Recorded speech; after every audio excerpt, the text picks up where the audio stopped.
किशनगंज लोकसभा के लिए कल पोलिंग संपन्न हो गया है और अब रिजल्ट के लिए इंतज़ार काफ़ी लंबा है, 1 महीने से ज़्यादा का इंतज़ार है। इससे पहले हमने आपको कांग्रेस और एमआईएम के उम्मीदवार का दिखाया।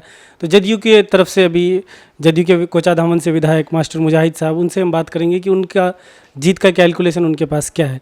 तो मास्टर साहब, सबसे पहले यही हम जानना चाहेंगे कि आप लोग कितने वोट का एक्सपेक्टेशन कर रहे हैं?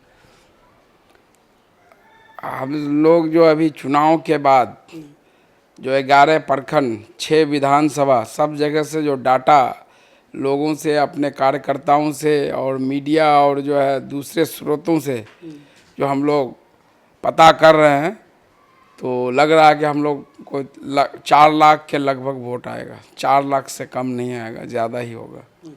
मुकाबले में कौन नज़र आ रहा है? मुकाबले में कांग्रेस भी हो सकता है, एआईएमएम भी हो सकता है। मुस्लिम वोट पर है कि मुस्लिम वोट किनको ज़्यादा मिला है, और हिंदू वोट अगर 2-4-5% छटा है तो वो वोट निश्चित रूप से कांग्रेस के खाते में गया है। किस असेंबली से आपको लग रहा है सबसे ज़्यादा उम्मीद कहाँ से लग रही है, किस क्षेत्र से? जैसे बैसी विधानसभा से हम लोग लीड करेंगे, आपको जाके ठाकुरगंज विधानसभा से हम लोग लीड करेंगे, किशनगंज विधानसभा से हम लोग लीड करेंगे, 3 विधानसभा से तो हम लोग लीड करेंगे निश्चित रूप से। बाकी आमोर विधानसभा में बराबरी का मामला है तीनों का। अच्छा।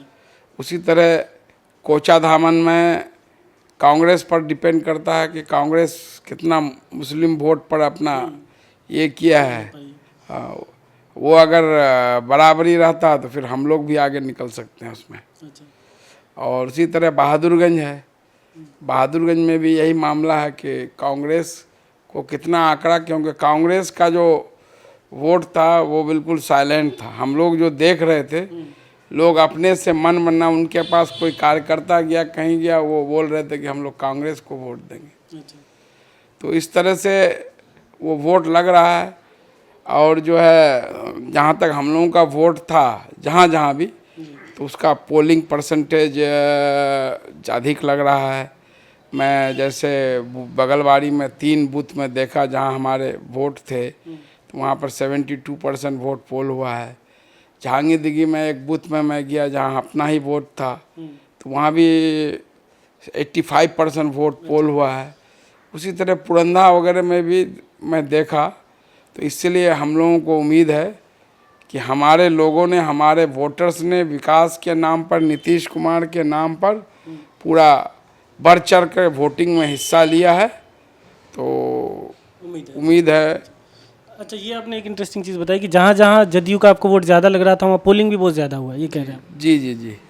मैं आपको बता रहा हूँ, जहांगीरदिघी बूथ देख लीजिए, बगलवाड़ी, पुरंदा, जहाँ मैं गया और मैं डाटा मैं कलेक्ट किया, और अभी मंगा रहे हैं पूरे लोकसभा क्षेत्र का। फिर हम लोग डिटेल उसको एनालिसिस करेंगे।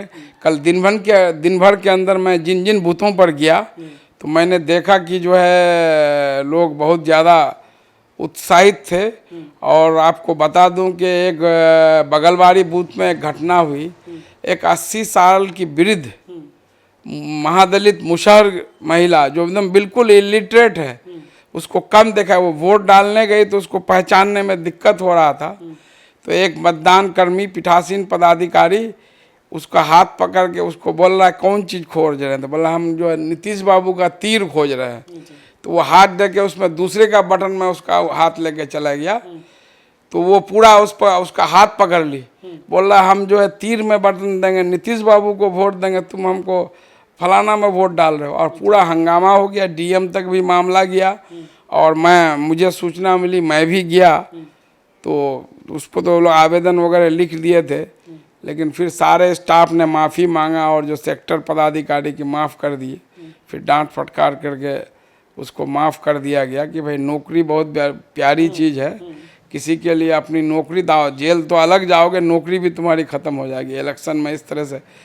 तो मुझे लगा कि एक 80 साल की इलिटरेट महिला, और जो है वो अपने वोट के प्रति इतनी कॉन्शियस थी, तो इसलिए मुझे पूरा उम्मीद है कि विकास के नाम पर नीतीश कुमार ने जो अल्पसंख्यकों के लिए इतनी सारी योजनाएं चलाई है, और हर मामले को लेकर, चाहे वो ट्रिपल तलाक के मामले पर नीतीश कुमार का जो स्टैंड, निश्चित रूप से वोट हुआ है। तो उसकी वोट का क्या हुआ? जो आप ये स्टोरी बता रहे थे, तो उनका वोट दूसरी पार्टी में चला गया, तो क्या वहाँ तो कैंसिल होना था कायदे से? नहीं, वो वोट वो कोशिश का हाथ लेके गया, वो नहीं डालने दी, उन्होंने तीर छाप पर ही बटन दबाई। अच्छा, तो अभी आप कह रहे हैं 3 असेंबली में आप लोग लीड कर रहे हैं, और आपकी बातों से ऐसा भी लग रहा है कि आपकी जीत काफ़ी कुछ डिपेंड कर रहा है कांग्रेस के ऊपर, कि कांग्रेस कितना लीड लेती है। नहीं, कांग्रेस वगैरह पर कितना मुस्लिम वोट लेती है, इस पे डिपेंड कर रहा है। पर कुछ बात नहीं, बाकी 2 पार्टियां तो उनको तो विकास से कोई मतलब था नहीं। ये लोग सिर्फ बीजेपी का डर दिखाकर कि ये बीजेपी है, मोदी है, यही डर दिखाकर वोट लेने का काम किया, अल्पसंख्यकों को डर दिखाकर।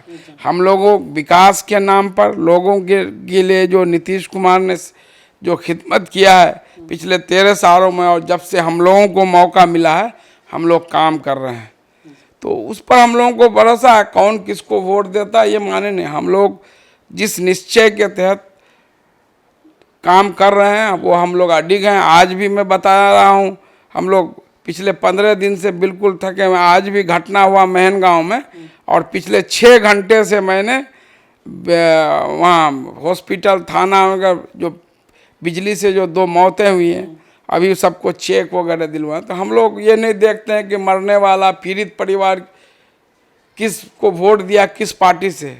हम लोग लोगों की सेवा करते हैं, जहाँ तक होता है मदद करते हैं, और हमको पूरा भरोसा है कि जनता इसका ज़रूर जो है ख्याल रखे होगी जब वो ईवीएम में वोट दबाने गई। जहाँ तक MIM का सवाल है, इस हिसाब से तो सबकी जमानत जब्त हो गई है। उनके लड़के हर जगह सोशल मीडिया में जाइएगा, किसी गांव में उसको 90-95, किसी गांव में तो एक गांव में तो देखा कि 100% वोट पतंग में गया है। तो वो लोग तो जीत गए हैं।